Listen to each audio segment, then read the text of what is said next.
Hey everybody, it's Odd Dustin. Welcome back into the Mosh Pit.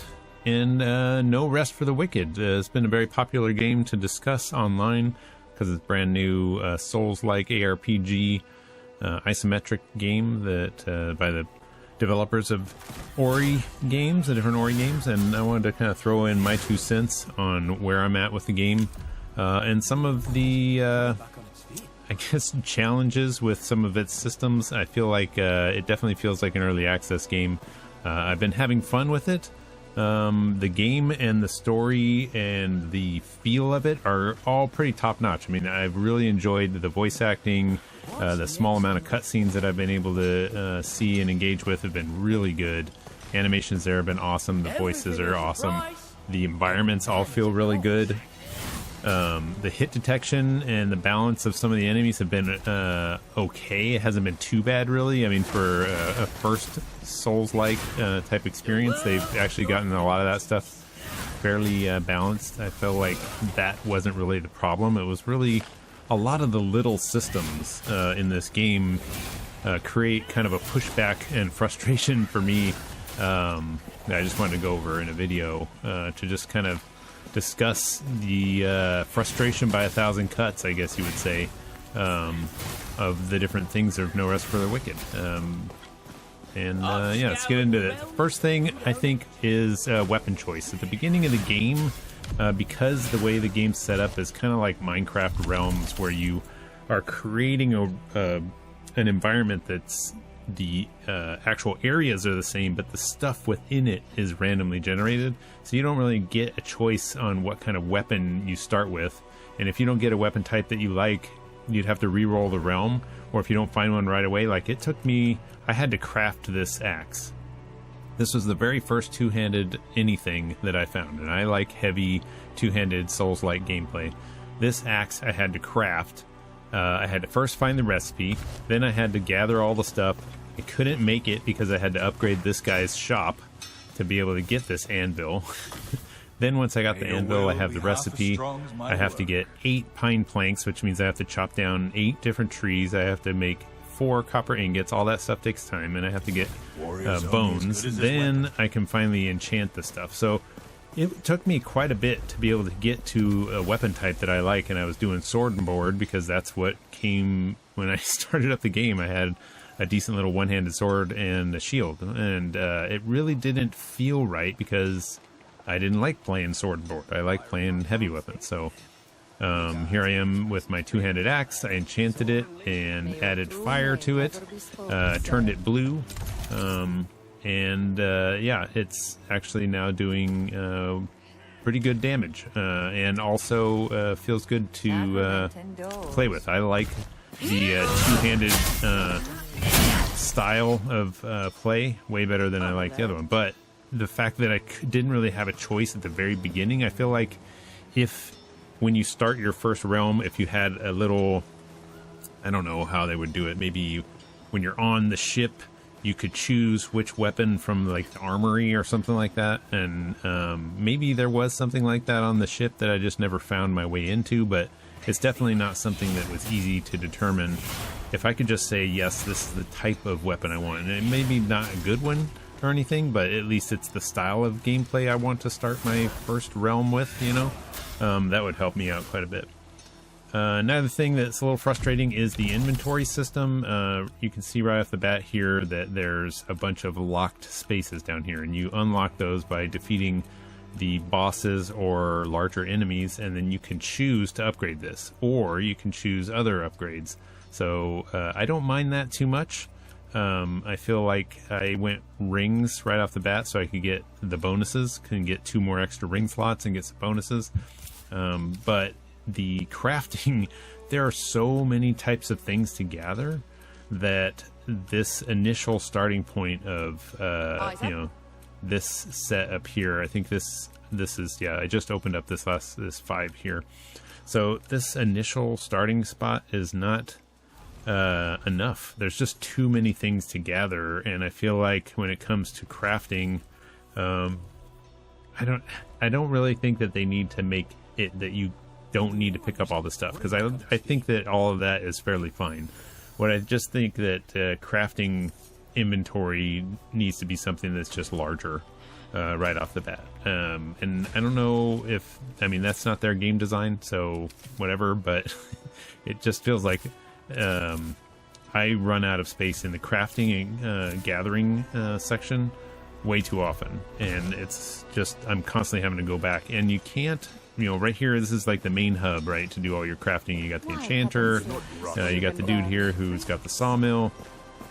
There's no way to access your storage.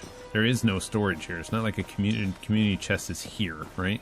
The community chest, you have to run all the way back up to your house to get to your stuff, and then put stuff away, and then that is fairly limited as well. So you can't really keep a whole lot until you start buying a house, which I haven't even got to the point in the game where you can buy the house. So yeah, I'm still not, like, these boxes here, can't do anything with those. They're just for show. And this stairway is only open because I had to gather a whole bunch of stuff to open the stairway. It's not there by default, which is fine also. You know, I don't mind going out and kind of Animal Crossing it, where I'm having to go talk to Tom Nook and give him a bunch of stuff to make things a little bit nicer and easier for my island or whatever. I don't mind that at all. I just think that this community chest doesn't need to be way up here, because why do I need to come up here? Like, I come all the way up here, and then the chest itself isn't unlimited. It's pretty limited with all the stuff that I've gathered and I've put in here. So having more storage space, or at least, if at minimum, I mean, maybe they don't have more storage space until you craft it, but don't put it up in my room where I've got to run all the way up to my room to get to it, then run all the way back down, and then if I don't have enough inventory space to hold everything I need to make my craft happen, I can do one craft, then run all the way back up, and it's like, oh my lord, it's just too much. It's just too much. Also, it took me a while to figure out the switching of items. So you'll see in your inventory, you've got this inventory full of items, right? You've got oils and food. It's all in one inventory spot. You've got food and you've got oils, and if I had bombs, then bombs would be in here as well. Here's one, bombs right here. So some of that stuff is in the bottom menu. Here you can see over there on the bottom left corner there, and some is on the top menu. The bottom menu is for vials and bombs and things like that, potions, things like that, and you can switch to it if you hold down the D-pad, and you can switch on the screen. That's fine, but it wasn't defined, and somebody had to actually come into my chat and say, hey, you know, you can switch between that. I was like, oh my god, you can? I was just going into my inventory, switching, and coming to here and switching it, and then coming all the way back out, and that's not something you can do during a fight. So having that told to me in a way that made it was a little bit more clear would have been great. I don't know if they have any kind of game guide or anything like that. Yeah, there's not a lot of info. Not a lot of info at all. Also, some of the things that you do have to gather, there are a lot. There's definitely some balancing to be done there. I don't think it's a huge deal, but it's, like I said, it's frustration by 1,000 cuts, because the amount of things that you have to gather to build some stuff is just a lot, and it takes a while, because when you chop down a tree, you're getting a log, or you go find a vein of copper and you're getting a piece of copper, and some of these things you need 5 for it. Even you can do these daily quests with this guy up here, and he'll say, oh, I need you to go gather 5 copper. You're like, oh, I can do that. You gather 5 copper, then he takes them. And you're like, dude, that is a super precious resource. Why are you taking them? He's like, well, that's because you're donating it to the town. Oh, okay, great. Thanks for that. For 1 silver or whatever, it just doesn't seem that great. And also, the only real way to make any money is sell stuff. So you're basically just getting armor, not because you feel like you're going to use any of it or the weapons. It's because you sell it to make money so that you can do more enchanting and crafting, which is a little odd. I don't know about that. I think getting more money on people when you kill them might be a little bit better, but that's also, you know, very minor. The next thing that's a little odd, and I don't really like in Souls games, is craftable or consumables that go away. Like, I like the Estus flasks, and I like there's a reason that they work so well, because when you die and you're trying a boss out, if you are not kind of grooving with his vibe yet and you don't know how to kill him and you burn through all your healing items, now you have to go gathering in this game quite a bit of stuff to recraft your healing items. Now, one trick I will tell you from this will be a slight spoiler, so if you don't want to watch the spoiler, don't watch this for a few minutes. There is a quest with this lady over here. She'll be standing. Oh, she's built her inn, and now it's a fine little inn. Well, there's a lady that stands right here before you build the inn. She's the innkeeper. She gives you a quest to go find her husband, this guy here, the chef. And then you can talk to Gordon. He's kind of a goober. He sells all the stuff to make the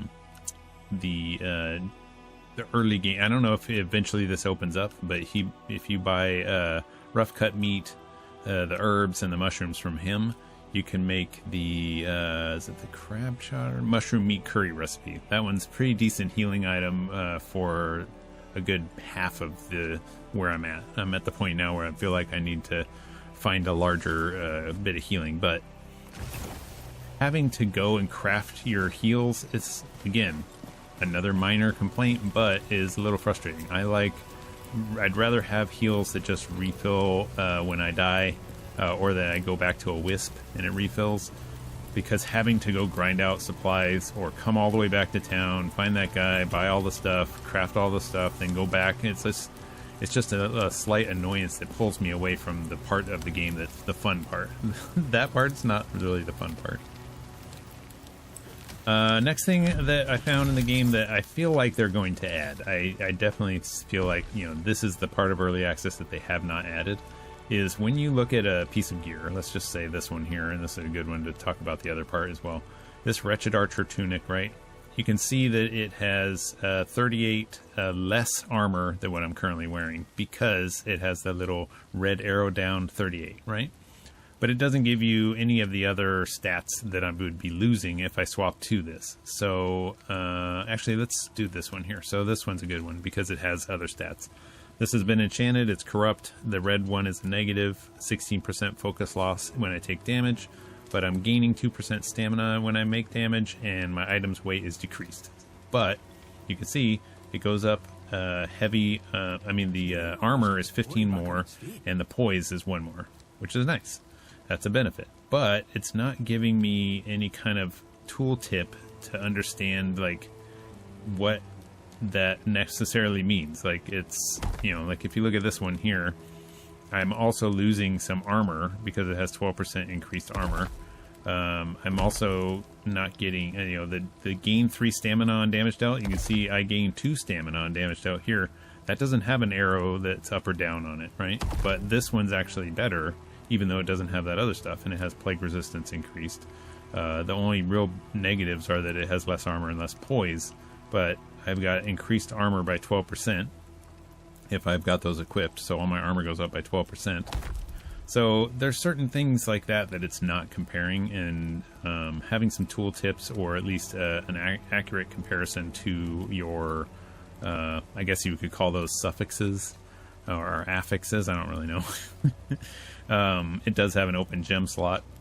But yeah, the comparison stuff I think is going to eventually get better. The menu here is fairly large because of everything on the screen needs to kind of be shrunken down a little bit to make room to have a tooltip, but that was one thing I found a little odd.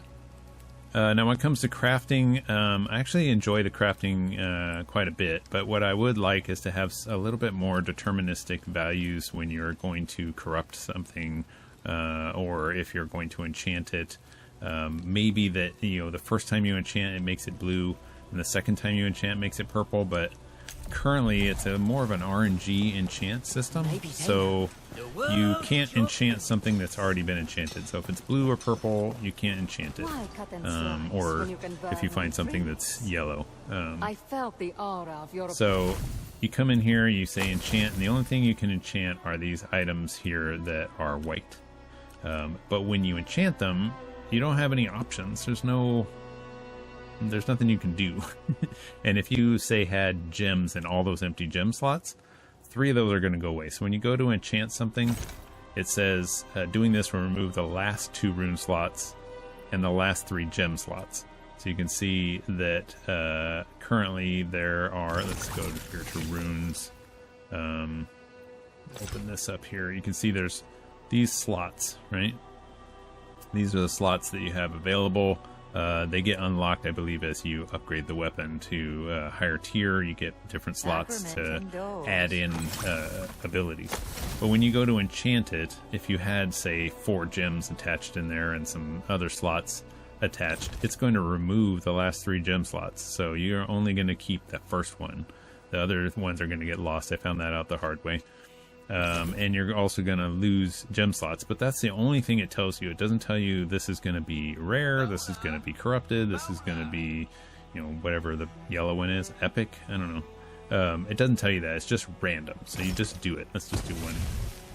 So now it did it, but it didn't tell me what it did. So the only way I can figure that out is to go all the way out to my inventory, or I can go to sell and go find it. I say, okay, I got knockback resistance and stamina regen.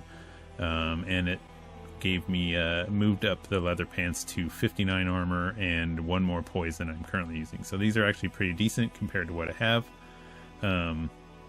But I had no way to tell that that was going to happen. So if I do this one, let's see what that one does. This one, it became corrupted. So now it has all these other extra benefits, has 4 different benefits to it. But it's got the negative. And you have no way to like force it to do something. It's just random. It's just roll of the dice, which isn't that great, but is also isn't terrible. It's kind of a fun little game if you find a bunch of stuff, but then if you don't like it, you just sell it and say, okay, well, I'm still looking for another base. You really only want the white bases now, unless you find something that's good. If you do find a blue item and it's not good, all you can do is sell it, because that's the only way to get money.